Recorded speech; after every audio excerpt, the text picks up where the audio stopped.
Halo guys, kali ini aku akan spill pengalaman aku mengurus surat tanah balik nama yang kebetulan pemilik tanahnya itu sudah meninggal. Maka langkah yang harus kita lakukan sebelum balik nama adalah balik waris, karena yang pemilik pertamanya sudah meninggal, maka kita harus balik waris dulu. Nah, apa saja yang harus kita siapkan? Ada sekitar 15 item yang harus kita siapkan, teman-teman. Ini khusus wilayah Samarinda, Kalimantan Timur. Nah, yang pertama, sertifikat asli. Nah, ini harus kita pegang sertifikat aslinya, ya. Dan itu sudah lunas, BPHTB-nya nih, sudah mendapat cap lunas BPHTB. Nah, ini harus diurus di Bapenda sama BPN untuk mendapatkan ini, ya. Tadi sertifikat tanah yang sudah lunas BPHTB-nya. Kemudian yang kedua, belangko permohonan. Belangko permohonan ini kita bisa dapatkan di BPN. Teman-teman minta di BPN, belangko permohonan, nanti diisi. Kemudian yang ketiga, fotokopi surat kematian. Surat kematian yang sudah dilegalisir. Nah, teman-teman ya, legalisir surat kematian pemilik pertama yang kita beli itu.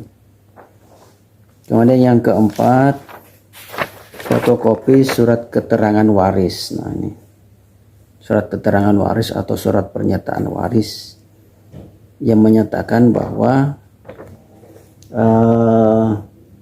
ahli warisnya ini, misalnya yang meninggal suaminya, maka punya istri kan, kalau punya anak, anaknya juga dimasukkan.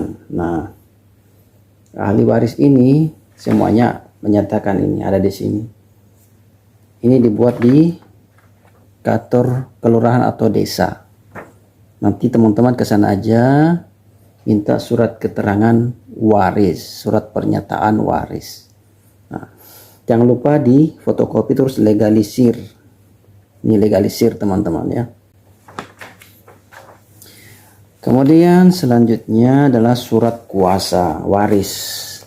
Surat kuasa ahli waris. Jadi misalnya ahli warisnya ada 3, istri dan 2 anak misalnya.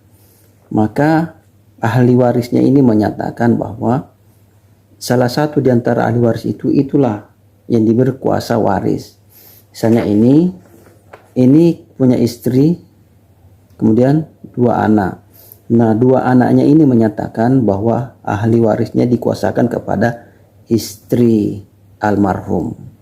Nah, ini namanya surat kuasa ahli waris. Ini bisa didapatkan juga di desa atau kelurahan, teman-teman. Nah, nanti di fotokopi terus dilegalisir. Oke, guys. Selanjutnya KTP, fotokopi KTP semua ahli waris. Nah, kalau dia punya ahli waris 1, misal istri aja. Tapi kalau punya istri sama misalnya anaknya ada 5, 5-5-nya harus ada fotokopi KTP-nya. Kalau anaknya cuma 2, ya istri dan anaknya 2 orang itu fotokopinya ya, fotokopi KTP. Selanjutnya kartu keluarga. Dari semua kartu keluarga harus dikumpulkan. Kalau anaknya sudah berkeluarga, maka anaknya juga harus dilampirkan kartu keluarganya. Nah, ini kebetulan anaknya 2 ini sudah berkeluarga, maka dia punya kartu keluarga sendiri dan istrinya almarhum. Jadi ada 3, masing-masing kakaknya harus dikumpul. Selanjutnya fotokopi buku nikah. Ini buku nikah almarhum. Kemudian fotokopi KTP saksi. Jadi di surat pernyataan ahli waris ini kan ada saksi-saksinya, ada 2 saksi. Nah, fotokopi saksi KTP-nya ini harus ada, teman-teman. Nih ada 2 saksi, maka dua-duanya ada fotokopi KTP-nya. Selanjutnya surat kuasa. Jadi kalau misalnya pengurusannya itu dikuasakan kepada orang lain untuk mengurusnya, maka harus ada surat kuasa. Surat kuasa yang menyatakan dari pemberi kuasa itu ahli warisnya, dia tanda tangan pakai materai 10.000, kemudian penerima kuasa. Nah, nih, jadi ada surat kuasa. Ini buat sendiri ya teman-teman. Selanjutnya fotokopi KTP yang diberi kuasa. Nih, fotokopi KTP yang diberi kuasa. Tapi kalau ngurus sendiri tidak perlu. Kalau tidak dikuasakan maka tidak usah pakai surat kuasa dan juga tidak usah fotokopi KTP yang dikuasakan. Kalau ngurus sendiri, fotokopi sendiri aja, KTP sendiri aja. Tapi kalau dikuasakan harus ada surat kuasa dan fotokopi KTP yang menerima kuasa. Selanjutnya fotokopi PBB berjalan. Ini PBB berjalan, misalnya urusnya tahun 2025, maka PBB-nya fotokopinya harus ada fotokopinya ya. Kemudian fotokopi bukti bayar PBB. Jadi PBB-nya itu harus lunas semua teman-teman. Misalnya tahun 2021 sampai 2025 belum dibayar, harus dibayarkan semua. Kalau ada yang nunggak tidak bisa diurus. Jadi kalau mengurus harus pastikan semuanya lunas. Itu bayarnya di Bangkal Tintara. Ada apa tuh, loketnya di Bapenda. Di situ saja bayar PBB-nya. Nah, untuk mendapatkan ini fotokopi legalisir, jadi cukup di copy ditempel di bawah ini yang bukti bayarnya, bukti bayar PBB lunas yang tahun terakhir aja dilampirkan.